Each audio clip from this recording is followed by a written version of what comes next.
Dankie Here vir u teenwoordigheid. Dankie Heilige Gees.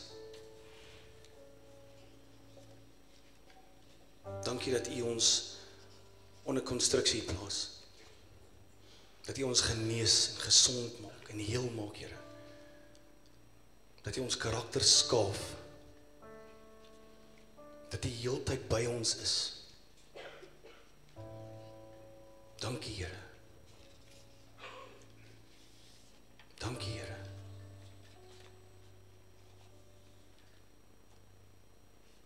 Amen. Amen, baie dankie.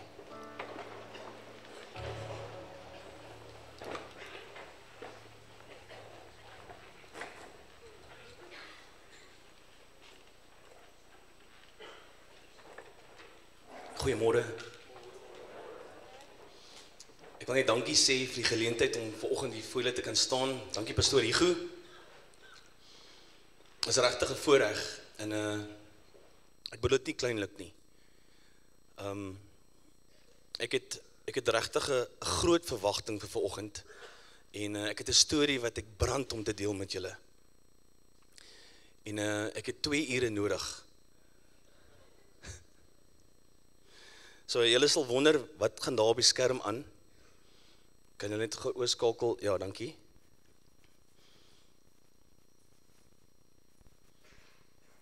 Het is blou.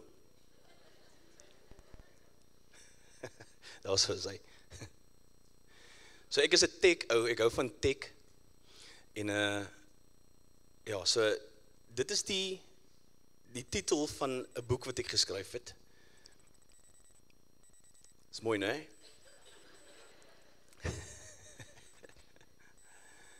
Daar so is, ek moes dit verwag het. Daar is gremlins in die drade, is altyd so. Hy sal nou regkom. Maar ek is redelik afhanklik van daai, hoor, ek moet vir julle sê. Ek het hierdie verskriklike goeie kort in my geheue, dis baie kort. So, ek gaan aanbeweeg aan my kant. Ek praat oor finansies onder konstruksie, maar ek bring ook my getuienis. En dis vir my voorreg om dit te gee. Ek het dit al baie gedoen. En dit is vir my altyd so vreemd om my lewe te vertel vir mense, maar daar's 'n doel agter dit en ek gaan by dit uitkom. Julle gaan dit verstaan oor 'n oomblik. So ek wil begin deur vir julle te sê dat daar is 'n vyhandige ondergrondse beweging wat 'n reeks wapens ontwikkel het wat so gesofistikeerd is, dat dit jou denke kan verander. En hulle gebruik dit vandag nog. Dit bestaan al eeue. En ek wil vir julle sê, dat hierdie wapen was vir die eerste keer op 'n baie bekende vrou gebruik. Maar ek gaan nie nou vir julle sê, wie daai vrou is nie. Ek wil hê julle moet op die punt van julle stoele bly, en ingeskakel wees. Nee? So ek gaan 'n bietjie van my lewe vir julle verduidelik, en bietjie konteks gee, en dan ook bietjie oor my boek gesels. Dis alles deel van hierdie storie van my lewe. Is julle reg?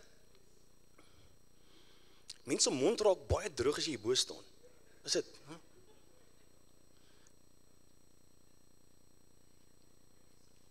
So daar's 'n huisie wat ek in groot geraak het. Hy lyk aansienlik, daai foto is onlangs geneem, hy lyk aansienlik beter nou as wat hy gelyk het toe ek daar gebly het. So dis 'n sinkhuis, hy het sinkdak, sinkmure, en die binnekant is die mure hout. En ek het daar ingetrek in 1982, toe ek 6 jaar oud. En ek moet hierdie deel vir julle verduidelik. Gewoonlik, toe ek my getuienis aanvanklik gegee het, dan maak ek my hele storie so lank en dramaties en trauma en alles. En dan vertel ek so 'n klein stukkie van die goeie nuus wat God in my lewe gedoen het. Maar dit het verander. So ek gaan regtig probeer alles inpas in hierdie 2 ure. Reg, pastoor? Julle sal agterkom, ek hou van humor. So okay, so ek is gebore en ek ken tot vandag toe nie my pa nie. Ek is nie seker waar hy in die wêreld is nie. Ek vermoed hy is Asiër, dalk meer Japan, Korea se kant toe. Ek vermoed so, ek weet nie hoekom ek so dink nie. Maar my ma lewe hierso in Kaapstad, ek het nie 'n verhouding met haar nie. Ek het 'n nuwe ma gekry, sy is vandag hier. die Here het vir my 'n nuwe ma gegee. Ek is baie dankbaar vir haar. Ek gaan haar nie uitlig nie. Ek dink sy gaan skaam raak. Maar ek het 'n nuwe een gekry, maar toe ek in hierdie huis intrek, daar was daar nie ouer toesig nie. Daar was nie dissipline nie. En ek was, soos ek sê, ek was 6 jaar oud en in 'n neutedop. Net so 'n paar goedes wat my lewe gedefinieer het, is om en by 8-jarige ouderdom. Ek spot altyd en sê ons, daar was so 3 sinkhuise in die buurt. En ons sinkhuismense het met mekaar gesels. Ons het nie gemeng met die baksteenhuismense nie. Hulle was upper class. So 2 huise weg was daar nog sinkhuismense. En hierdie man hy is verslaaf aan alkohol en hy was, ja, dit was regtig 'n moeilike mens gewees, amper soos ek. En die probleem is hy was baie aggressief ook. En ek kom eendag daaraan. En ek weet nie of die kinders is nie, en dit is baie grafies en ek gaan dit so subtiel en sag as moontlik verduidelik. Maar ek kom daaraan, nou ek is 8 jaar oud. Ek sê kom omtrent wat, hoe hoog is jy op 8? So kom omtrent daar. So ek was 8 jaar oud, nê, en ek kom in die huis in en hy staan met my kat. Hy het hierdie storie vir my gesê, maar hy hou die kat aggressief vas. En ek moes toe kyk hoe die man my kat van sy lewe ontneem. Op 'n baie wrede manier. Dit het baie lank gevat. Ek wil nie eens die detail daarvan vertel nie, maar dis trauma. En die groot dinge wat ek later eers in my lewe besef het, ek het beheer verloor daar. Ek het gestaan en huil, maar ek kon nie my pa gaan roep nie, want hy was heel moontlik besig om selfoon reg te maak in China.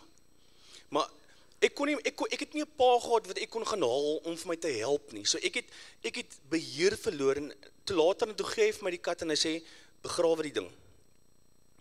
Ek gaan 2 jaar skiep, dus ek 10 en ek het hierdie oom gehad. So wie my groot gemaak het was Jan Swart. Hy was my aangetroude oupa Grootjie. So my familieboom het appels, piesangs, brode, wortelkoek. Nou hierdie oupa Grootjie het my ingeneem, maar hy was 'n baie saggeaarde mens, maar hy het elke oggend, elke middag en elke aand was hy op sy knieë. Daar was letterlik by sy bed was 'n merk van sy knieë gewees, soos hy gebid het. Maar hy het net geen dissipline gehad nie. So daar het 'n ander oom ingetrek, Robert was sy naam, hy was 'n alkoholist ook. En hy het hom my eendag gevat, gaan ons paartjie toe en hy is besig om daar gras te druk in 'n bottelnek van 'n bottelnek en ek weet nie wat hy doen met die gras nie en hy begin aan die gras rook en hy gryp my agter die nek en hy sê asem in en hy druk sy sopperige mond oor my neus en hy blaas dwelms in my neus op. 10 jaar oud. Nou jy seker omtrent wat daar, né? En van daar was my lewe nooit weer dieselfde nie. Ek het begin rook, ek het begin drink, ek het begin steel, ek het alles wat 'n kind van 10 nie moet doen nie, het ek gedoen. Aan die regterkant daar is vensters, jy sal sien net so regs van die deur. Ek het daai vensters telke male uitgeskop omdat oom Jannie nie vir my geld wou gee vir sigarette nie. So dis die tipe klein kind wat ek was. Ek het betrokke geraak in satanisme. Ek het baie goed gedoen wat mense nie moet doen nie. En hier's vir my kinders hier vandag, so ek gaan eintlik van die detail gaan ek spaar want hulle weet nie wat ek alles aangejaag het nie. Maar ek het lief geraak vir musiek. En as gevolg van die feit dat ek nie ouers gehad het nie, was my fondasie van my lewe was gefestig op verwerping. Hierdie oom wat dwelms my neus opgeblaas het my hare geknip, vol happe, en in vandag se tyd sou dit in die mode gewees het, maar dit was nie in die 1980s nie. En so, daar was vernedering gewees, daar was angs, daar was vrees, daar was so baie goed gewees wat hierdie fondasie van my gevorm het. En daar's 'n rede hoekom ek hierdie goed noem mense, want die onderkonstruksie van finansies speel 'n groot rol hierso. Ons almal sit hier vanoggend, nê, met letsels in ons siel. Goed wat ons seer gekry het. Niemand kan opsteek en sê, nee, ek is skoon. Niemand kan dit doen nie. Almal het seer gekry. En dit beïnvloed die res van jou lewe. In my geval. So het ek het lief geraak vir musiek in matriek. Ek het begin liedjies skryf en ek dink baie van julle het dalk al op my liedjies gedans. Sy so vuurwarm, sy so aan. So ek het die land vol getoer met hierdie tipe musiek, né? En ek het nie baie gedrink nie, net naweek en saans. Want ek was te skaam gewees om op hierdie ding te gaan. ek kon nie hierdie ding vashou, ek kon nie gitaar vat, nee, sonder dat ek ten minste 'n halwe bottel Red Hot ram, 6 biere en 'n klomp shooters in het nie. Dan was ek eers gereed hiervoor. Dan is ek op my stikke, want dan het ek persoonlikheid, dan voel ek maar, ek is waardig. Ek kan nou voor mense praat. En baie het gebeur in daai tyd, weet, ek sal baie keer 4, 5 in die oggend by 'n venue uitkom, dan sê ek smoordronk. As ek my foon vat, dan is daar 30 missed calls van my vrou. 30. Die feit dat ek en sy nog saam is God se genade. Hy het my beskerm in die tye waar ek in die wildernis was, daar waar ek onder die vyand se beheer was. Daar het 'n draaipunt gekom in 2010. Ek was op toer in Johannesburg gewees en ek kry 'n oproep van haar af. En die oproep begin so, kan ons 'n seentjie inneem? Ek weet toe van die seentjie, maar sy vra, Leonie, my vrou vra my, kan ons hierdie seentjie inneem? En die seentjie is 7 weke oud, en hy's ondervoed, hy's mishandel, kan ons hom inneem? En ek dink toe, ja, okay, wel, kom ons doen dit, 2 weke, 'n maand, weet, ons moet nog party naweke, en ons neem die seentjie in. Toe ek nou terugkom by die huis, sien ek hom, vir die eerste keer, en ek kan sien, mense het hom seer gemaak. Hoe maak jy 'n 7 weke seentjie, 7 weke ou seentjie seer? Nou die storie agter dit, is dat sy ma was 'n vrou wat die oudste beroep in die Bybel beoefen het. En dit is nie houtwerk nie. En ek vermoed, en ek moet so versigtig wees wat ek sê, want die Bybel sê eer jou vader en jou moeder, maar ons het tans 'n huis waar ons kinders ingeneem het, nee, wat nie uit ons gebore is nie. En so as God eendag vir hulle gaan vra, eer jou vader, het jou vader en jou moeder geëer, gaan dit die biologiese moeder en vader wees, of gaan dit die wees wat jou groot gemaak het? Dis my vraag, ek het nie antwoorde op nie. Ek het 'n moeder gekry nou, ek eer haar. Want my eie ma is nie 'n goeie invloed in my lewe nie. Maar so ek vermoed my eie moeder, wat my in lewe gebring het, het ook daai beroep beoefen. Dis hoekom. Maar in elk geval, so, net ons die seentjie ingeneem, en, ek het so baie om te sê in so min tyd, ek gaan nou vinnig met praat. Die Here het begin, want asof ons harte begin sag raak het. Kyk, ons was nog in die wêreld, naweek en saans gedrink, nee, ons raak sag, en ek en my vrou begin praat. Dit voel of ons moet iets regmaak, dit voel of ons, as klop, nee. En 6 maande later, gaan ons kerk toe, en ons kom tot bekering. Ons laat ons doop, en daar begin 'n nuwe seisoen in ons lewe. Daar word 'n woord gespreek, en dis asof iemand iewers 'n deur oopgemaak het, en kinders, wat onder, wat is die woord, Leonie? Onder beskerming geplaas word by ons. Hulle kom by die voordeur in. Dis jammer, ek het mos gesê, ek het hierdie verskriklike goeie kort in my geheue. So, hulle kom in, en dis regtig asof geld gesê het, hierdie huis is bietjie te vol vir ons, kom ons gaan. En finansies loop by die agterdeur uit. Is so erg op 'n kol gewees. Kyk, ons het nou hierdie besluit gemaak. Dis asof die duiwel vir my sê, maar jy het die verkeerde besluit gemaak. Ek gaan nie meer vir jou sorg nie. Dis op 'n kol wat ek mense moet bel, vriende wat nog in die wêreld is, wat ek sê, maar luister, met hierdie knop in my keel, ek het nie kos in my huis nie, kan jy asseblief my help? En dan stop hulle daar met 'n bakkie vrag kos, maar dan steek ek die kinders weg, dat hulle nie kan sien nie. My dogter sit hier, sy het dit nie gesien nie, sy het nie geweet hiervan nie. En so moes ons deurgaan, en ons het die profesie gekry wat sê, maar God sal in elke behoefte voorsien. Maar ek kon dit nie sien nie, want weet die ding is, God se voorsiening lyk nie soos ek en jy dit verwag nie. Dit lyk heeltemal anders. Partykeer gebruik jy die voorsiening om jou karakter te bou. Om alles te top, kry ons 'n uitsettingsbevel. Nou ons bly op Skuldbult, as ons uitkyk daar, dan kyk ons oor alles, né? En my vrou word gediagnoseer met kanker. Dit kan nie slegter gaan nie. Ons het nie geld nie, sy is siek, ons het 'n besigheid gehad wat ek moes verkoop. Hoor gou hier. Ons het 'n skuldberadingsbesigheid gehad. Ons moes die skuldberadingsbesigheid verkoop, om skuld te betaal. Hoe klink daai? Maar ek probeer in my eie krag, probeer my vrou beskerm, want hulle gaan die 1 Desember, gaan hulle in ons huis inkom, en hulle gaan alles uitsit, al die kinders, almal gaan op straat wees, en ek probeer dit toereël in my eie krag. Sê, Here, ek moet nou hierdie ding doen, ek doen nie my shows nie, min van my boek nie, want ek drink nie meer saam met hulle nie, en ek probeer dit toer doen, ek gaan Johannesburg toe, en ek eindig op in Appington. Ek het 'n vertoning daar wat my 'n redelike aansienlike bedrag geld moet betaal. Raai wat gebeur? Dit reën uit in Appington. Maar dit wat ek daar wegvat is R900 genoeg om my by die huis te kry en 'n boodskap wat soos die Mastercard priceless is. En wat gebeur is daar's 'n vriend van my wat die Here dien, wat ek geleer ken het met vertonings wat ek daar in die verlede gedoen het. So ek het geweet hy's 'n kerkmens. En ek sê toe vir hom die oppervlak van my probleem. Ek sê nie vir hom ek word uitgesit nie. Ek sê nie vir hom van alles. Hy sê vir my, nee man, vat Psalm 91, dan bid jy hom. Bid hom tot jy elke liewe woord verstaan, die konteks van elke woord. Bid hom. Verskoon tog. Dan loop my neus.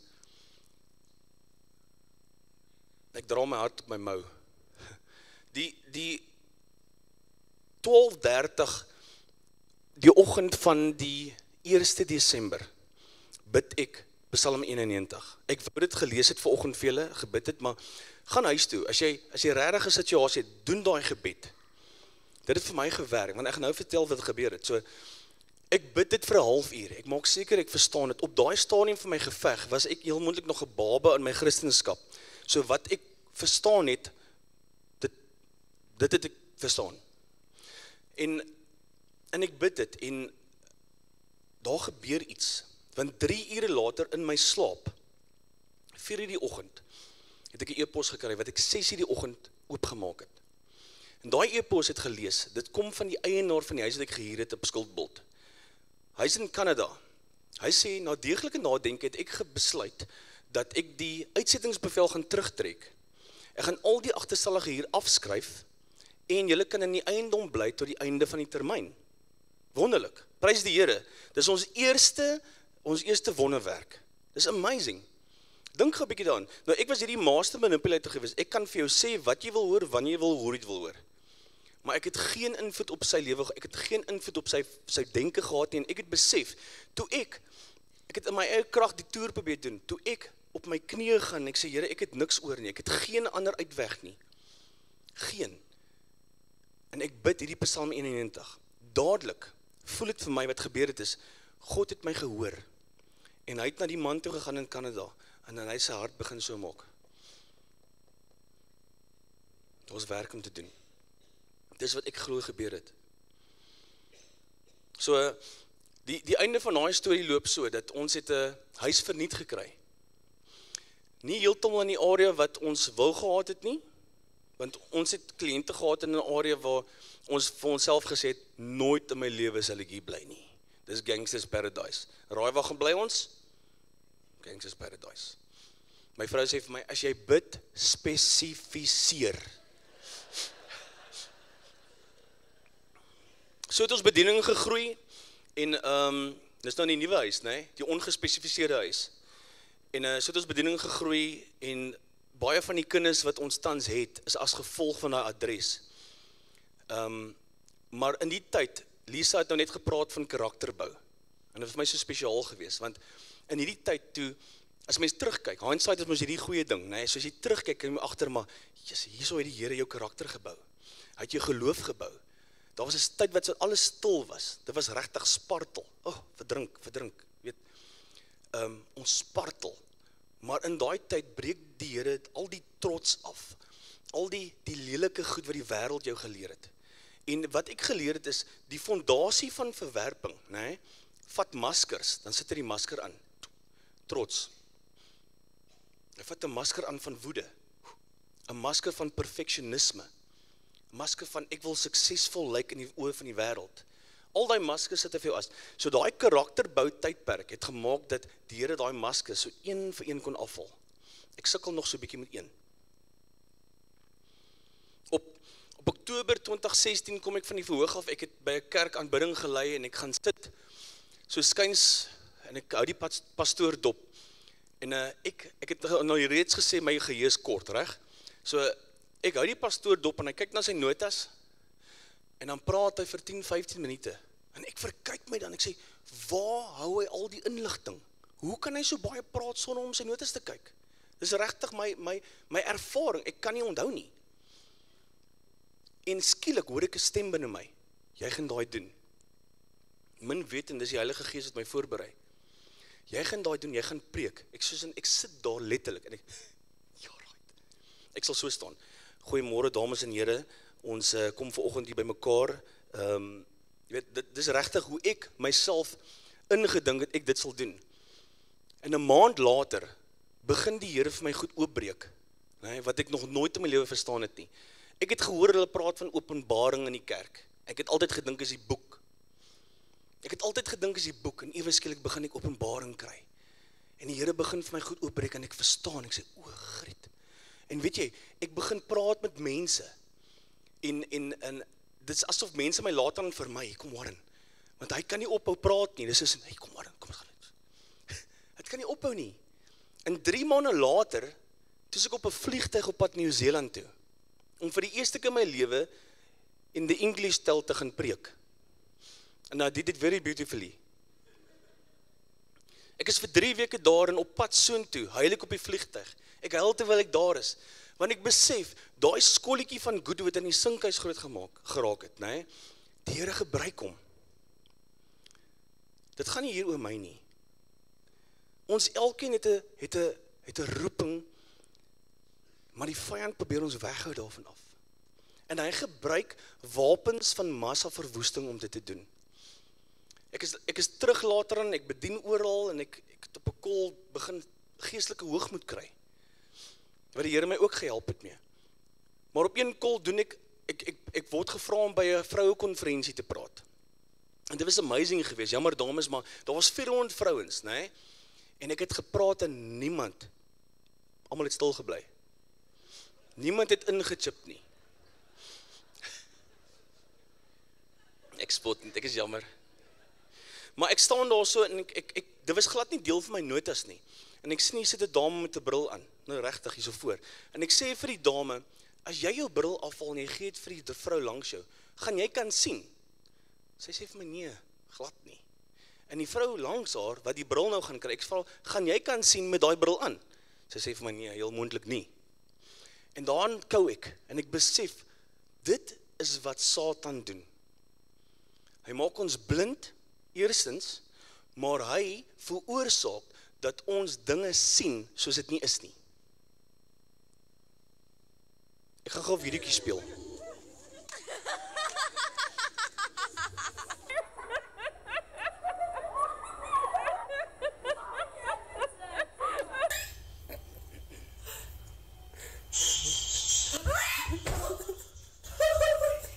That's alweer de game.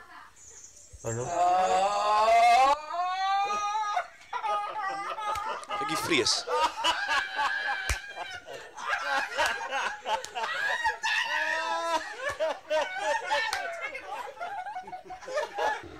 They went out.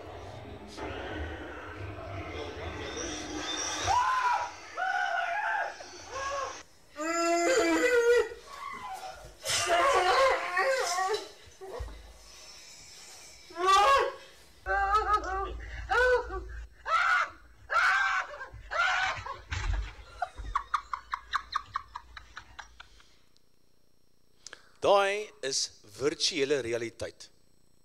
Het julle gesien hoe bang daai mense werklik is? Julle gesien hoe val hulle goed wat glad nie bestaan nie? Dis wat Satan doen. Onthou daai vrou wat ek van gepraat het in die begin?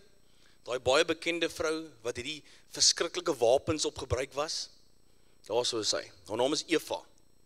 Julle ken haar seker? Links van haar is haar man Adam en dan is haar slang ook betrokke. So as ek jou persepsie kan verander, kan ek jou gedrag verander. Volg my asseblief, want ek is op pad na iets baie, baie belangrik. Wat jy sien, sal jy glo. wat jy glo, sal jy word. Spreuke 23 vers 7 sê, soos 'n man dink in sy hart, en 'n vrou, soos 'n man en 'n vrou dink in hulle harte, so word hulle, so is hulle. In Spreuke 4 vers 23 sê, bewaak jou hart bo alles, want dis die oorsprong van lewe. Dis so 'n belangrike skrif daai. Bewaak jou hart bo alles, want dis die oorsprong van lewe. So hierdie vyand kom in, en hy gebruik wapens van massaverwoesting. Ek noem dit wapens van massaverwoesting, maar 'n sterk vestings. Onthou ons het net gepraat van aspek Jesus, breaks every stronghold. Onthou julle dit?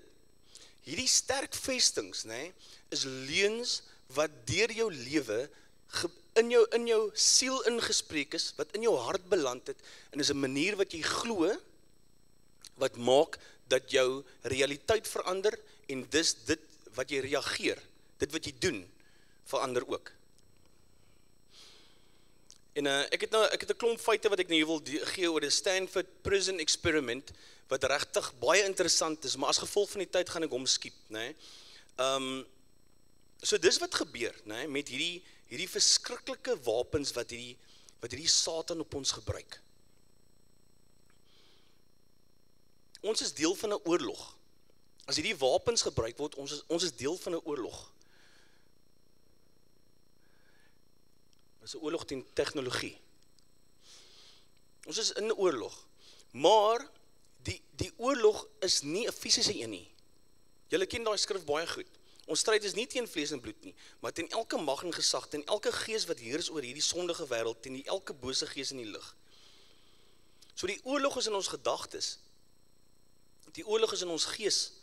En ons moet dit oorwin, want Satan het gekom om te steel, te slag en uit te wis. En hoe doen hy dit? Kan hy werklik kom, en dan kan hy regtig sy hand in jou sak steek, en jou geld uithaal? Nee, hy kan nie. Want he's been disarmed and defeated. Maar hy het leuns wat hy gebruik, om ons op 'n plek te hou, waar ons by onsself steel, waar ons onsself slag en verwoes, en ook diegene om ons. Ek hardloop dit baie vinnig hierdeur. So, ek het na die Woordeboek toe gegaan en gevra, Woordeboek, wat is die doel van oorlog? En dis wat Woordeboek vir my gesê het. Vertraag of voorkom die oppositie om in 'n spesifieke area in te gaan. So as ons geveg, ons oorlog, nie fisiese een is nie, dis 'n geestelike oorlog, dan beteken dit die oorlogvoering is ook nie op 'n fisiese plek nie. So die vyand wil ons uithê uit 'n spesifieke geestelike area. En daai geestelike area is God se vrede, sy roeping, sy voorsiening, autoriteit, identiteit, selfs die hemel, God se wil, sy perfekte wil. So ek het hierdie openbaring oor my eie lewe gekry, oor hoe die vyand deur hierdie fondasie van verwerping en alles wat in my lewe gebeur het hy so hard probeer om my weg te hou van wat ek vandag hier doen. En so het ons elkeen 'n spesifieke doel om uit te voer. Jy kyk na 'n ou soos Billy Graham. Hulle reken hy die gospel by iets soos 2 biljoen mense uitgebring. Maar niemand weet van daai ouetjie wat vir Billy Graham eendag na 'n crusade toe getrek is. Hy kom saam. En daar het Billy Graham tot bekering gekom. Jy is dalk daai ouetjie wat die volgende Billy Graham na 'n plek toe lei waar hy die Here vind. So hierdie wapens wat die vyand teen my gebruik het, wat my probeer weghou het van hierdie plek van vrede, van my roeping en alles, is regtig een wat ek wil uitlig. En ek het in my boek het ek 'n hele paar gespesifiseer, maar ek gaan vandag net oor een praat, en dit is die atoombom. So 'n interessante brokkie nuus, Hiroshima, julle ken daai atoombom. Daar's 140.000 mense dood tydens daai ontploffing. Die interessante ding is 70.000 van daai mense is dood tydens die ontploffing, en die ander 70.000 is dood dae, weke, maande, jare daarna as gevolg van radiasie. So daar's 3 goed wat 'n atoombom kragtig maak. Is die krag waarmee hy ontplof. Dan is daar skokgolwe. Hulle reken is winde van 1000 km/h. Dit ruk alles van jou beendere af. En dan die silent assassin radiasie. So, hoe die ding werk is, dit is wat die Here, hy werk in prentjies met my, hy het vir my kom wys, as gevolg van hierdie maskers wat ek aangesit het, trots, sukses, woede. So, sodra iemand jou knoppies druk waar jy voel maar, hulle gaan jou ware klere sien, dan kom jou vuiste uit, dan raak jy aggressief, jy raak kwaad. En ek was daai ou gewees. Ek raak nou nog kwaad. Ek kan nie voor julle staan en vals wees, of 'n hypocriet wees. Ek raak nou nog kwaad. Maar my gesin is hierso, hulle sal sê, dis minder as wat dit was. Want die Here, wat 'n goeie werk mee begin het, sal dit volbring. Ons is almal onder konstruksie. Hy het vir my die tools gegee om dit te kan doen. So, as ek ontplof het, ek wil amper vra, maar wie sukkel met woede, maar ek gaan dit nie doen nie. Ek is seker van 'n hele klompie kan hulle hand opsteek. As jy ontplof, dan verwoes jy vrede in jou huis. Jy verwoes vreugde.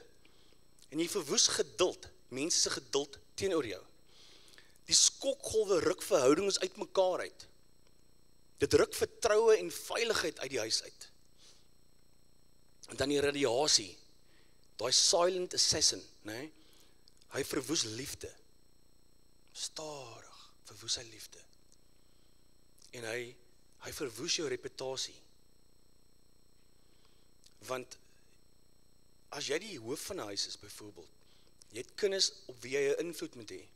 Maar as jy heeltyd afgaan soos 'n atoombom, wat se invloed gaan jy op hulle lewe hê? Dit was my gesin, hulle weet nie dat ek die foto opgesit het nie. En ek doen dit met 'n rede. Ek maak myself kwesbaar vir julle, want dit is al hoe ons groei. Daar is my gesin, ons is 10 mense, ek het nou net nie 'n foto daarby van my nuwe ma nie. Maar dit is die mense waarop ek hierdie wapens al gebruik het. So ons is in die weermag van die Here, en ons draai om en ons skiet ons eie mense. Ek beweeg aan. Ons identifiseer sommige van daai wapens. En ek gaan nou by die finansiële ding uitkom. Ek het letterlik 5 minute. Ek dink ek gaan die liedjie wat ek wou sing, gaan ek met los, want hierdie is my baie belangrik. So, woede en ongeduld. Ongeduld is baie moontlik een van die grootste moordenaars op die paaie. Kyk 'n bietjie hoekom ongelukke gebeur. Dis ongeduld.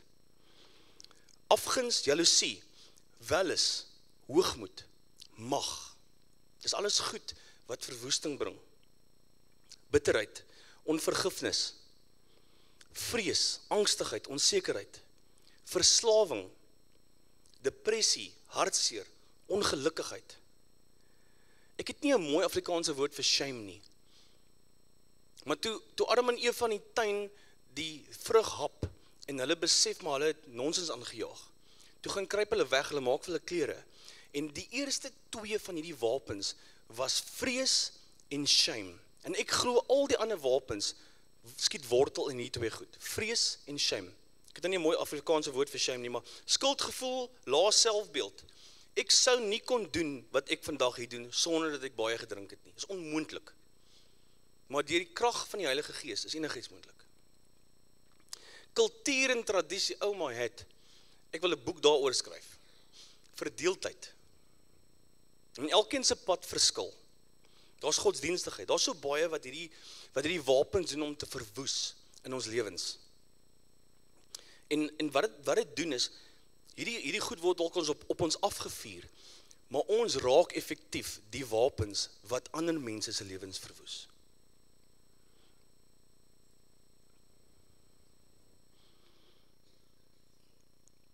Wat is die rede vir hierdie wat wil die vyand by ons hê? Hy slag, hy steel, hy verwoes. Hy wil ons getuienis hê. Hy wil ons waardigheid hê, ons reputasie, ons vreugde, ons identiteit, ons tyd. Ons roeping, ons doel is autoriteit. Ons geld en ons vrede en baie meer. Nee, ek het geld en vrede was eintlik aanvanklik apart geweest, maar ek het besluit om dit saam te sit. Want deel van die redes hoekom ek soos 'n atoombom ontplof het, is my geld en my vrede was saam gekoppel. So as my bankbalans goed lyk, dan is my vrede goed. Maar as my bankbalans begin laag raak, dan raak my lont korter en my vrede verlaat die huis.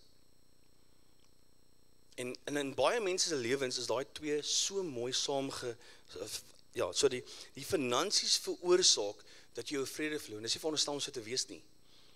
En so hierdie verwerping maak dat 'n mens lief is, sommige mense, nie almal nie, dat jy lief raak vir geld.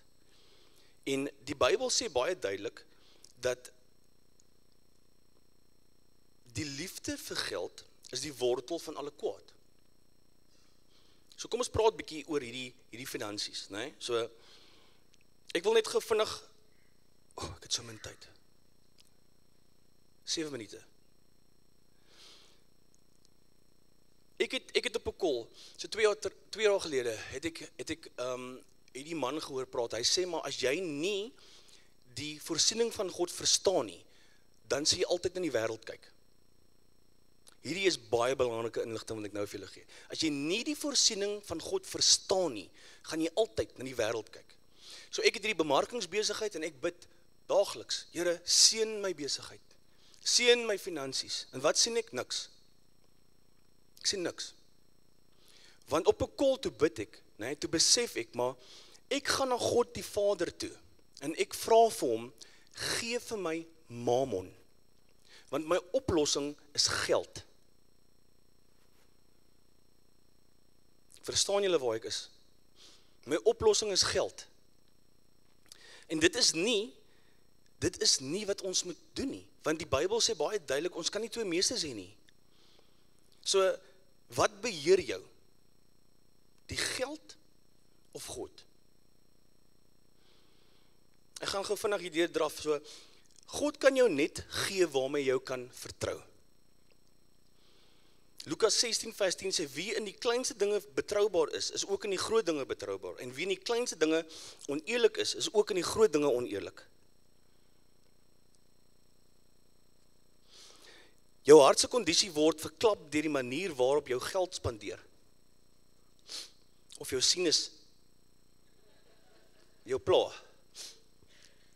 Just die timing hiervan is baie goed, hoor. Matteus 6 vers 21 sê, waar jou skat is daar is jou hart ook. En dan die laaste enetjie, goeie rentmeesterskap. So, ek het geleer, die afgelope, ek het so 'n jaar terug, het ek my werk bedank. Ek het bevestiging by die Here gevra, ek het my werk bedank, ek het 'n massiewe gesin wat ek moet onderhou, en ek vertrou letterlik net op die Here. Net op hom. Ek het uitgetree op die skip, op die water, en so nou vra ek vir die Here, maar Here, ek het R20,000 nodig om daai te doen. En dis waar die rentmeesterskap inkom. Nou kry jy R20,000. So, wow, Here, jy is goed vir my. En dan dink jy, okay, kom ek betaal net 8,000 op daai rekening en 7 op daai ene. Dan het ek 5 oor. Nee, want dan vertrou jy nie. Ons moet nie 'n plan B en 'n plan C en 'n plan D en al die goed hê nie. Ons moet gehoorsaam wees aan die Here. En ja, ek wil, dit lyk vir my ons moet afsluit. Ek is so jammer. Ek weet ek gooi dit alles in die mekaar hier, maar ek het nie gedink ek het hom geoefen by die huis. En hy het in 40 minute ingepas. Waar lê jou bekommernisse? Ek dink dis 'n belangrike vraag om te vra. Waar lê jou bekommernisse? Ons meeste bekommernisse, as dit kom by finansies, nê? My vrou lag vir my. Ons meeste bekommernisse lê in die dag van môre. Dit lê nie by vandag nie. En daar's 'n skrif wat vir jou raad gee hierop. Iets waarop ek my lewe baseer en regtig probeer loop volgens die afgelope jaar, vandat ek uitgetree het uit die skipie uit, né? Is Matteus 6:33. So ek gaan vir julle net vinnig lees hierso. Julle moet julle dus nie bekommer en vra, wat moet ons eet, of wat moet ons drink, of wat moet ons aantrek nie. Dit is alles dinge waar die ongelowiges begaan is. Julle hemelse Vader weet tog dat julle alles nodig het. Nee, beywer julle allereers vir die koninkryk van God en vir die wil van God, en dan sal hy julle ook al hierdie dinge gee. Seek first the kingdom and his righteousness, all these things will be added unto you. Dis wat ek probeer in my lewe op die stadium van die geveg. 34 is baie belangrik as dit kom by môre. Moet julle dus nie oor môre bekommer nie, want môre bring sy eie bekommernisse. Elke dag bring genoeg moeilikheid van sy eie. Ek wil afsluit deur te sê, maar 'n skrif wat nog by my regtig bly is, die Here sê, my mense gaan ten gronde as gevolg van gebrek aan kennis. En ek hoop regtig, dit wat ek vandag gedeel het met julle, gaan julle 'n bietjie 'n ander insig gee, 'n ander intreepunt om te kyk na jou eie finansies. En ek was op 'n call so gewees dat ek het sal goed koop wat ek nie nodig het nie, want ek wil suksesvol lyk. Ek sal hierdie flashy kar probeer koop, of ek wil in die grootste huis bly, skuldbult. Dis alles goed wat ek my diepe leemte binne my hart probeer wegsteek het. Het julle iets gekry? Ek stop hom so vinnig nou. Het ons tyd vir daai liedjie? Offergawe en die liedjie. Dankie pastoor. Ons het nou net 5 minute bygekry. Okay, so ek dink terwyl die offerande span uitkom, gaan ek vir ons 'n liedjie sing, en dis regtig 'n liedjie wat ek al seker 1000 keer gesing het, maar dit vir my is so mooi en so belangrik, want ons omstandighede bepaal partykeer of ons werklik God se goedheid sien, of ons sy guns sien. Ons moet ons harte op 'n plek kry waar ons onsself forceer om te sien, maar God is goed. Kom ons kyk terug hoe ons vir ons deurgekom het. En ek wil hê jy moet regtig die saad wat jy vandag wil saai, nê? Regtig daai plek van getrouheid, maar ook in vertroue saai. Want hy is ons voorsiening. Hy is ons voorsiening. Ek stap daarin. Amen.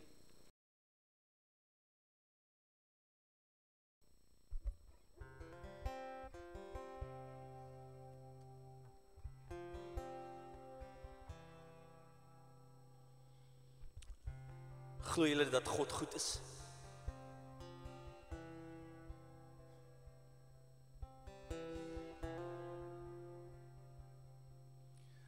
Well, I love you, Lord. Know your mercy never fails me. And all my days I've been held in your hands. From the moment that I wake up until I lay my head, oh, I will sing of the goodness of God. And all my life you have been faithful. And all my life you have been so, so good. With every breath that I am able, oh, I will sing of the goodness of God. I love your voice. You have led me through the fires, yes, Lord, and darkest nights. You are close like no other. I've known you as a father. I've known you as a friend. And I have lived in the goodness of God. And all my life you have been faithful. And all my life you have been so, so good.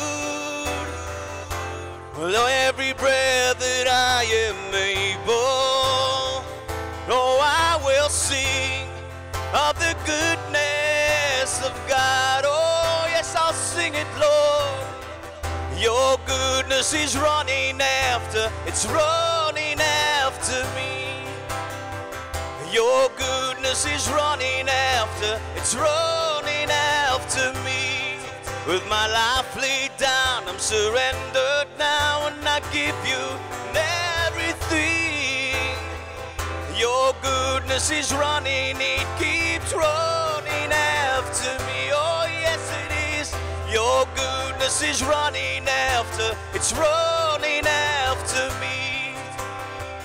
Your goodness is running after, it's running after me. With my life laid down, I'm surrendered now, and I give you everything. Oh, we give you everything. Your goodness is running, it keeps running after me.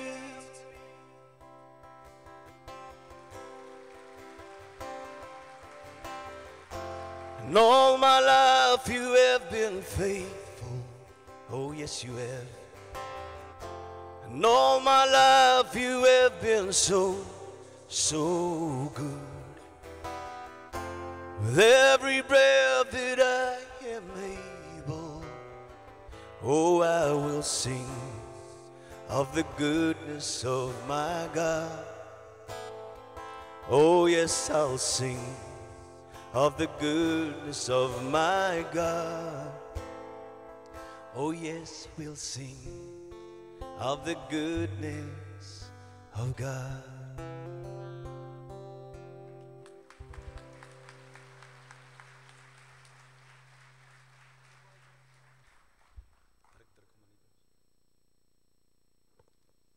Assai.